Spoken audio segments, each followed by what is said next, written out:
Sekarang beralih ke informasi lain, pemirsa. Kota Manado ini merupakan salah satu daerah yang punya presentasi vaksinasi tahap pertama yang tinggi. Namun untuk vaksinasi tahap kedua ini masih tergolong rendah.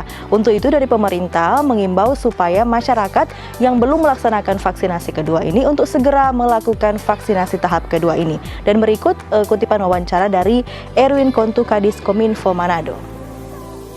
Pasti akan dipakai untuk akses masuk ke lokasi-lokasi atau akses publik.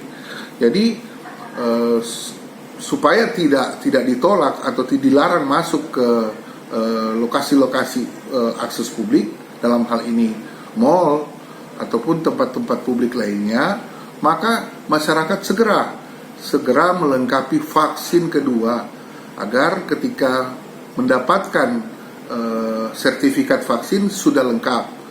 Di aplikasi Peduli Lindungi yang dipakai sekarang itu, ketika sudah vaksin kedua maka akan berwarna hijau. Itu sangat membantu Bapak Ibu masyarakat Kota Manado untuk berkegiatan atau beraktivitas dimanapun berada.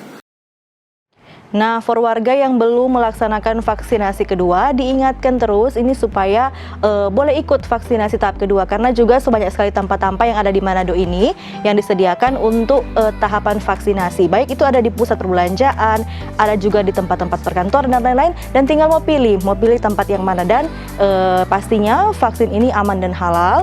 Jadi tidak perlu takut untuk vaksin supaya orang semua boleh terhindar dari COVID-19.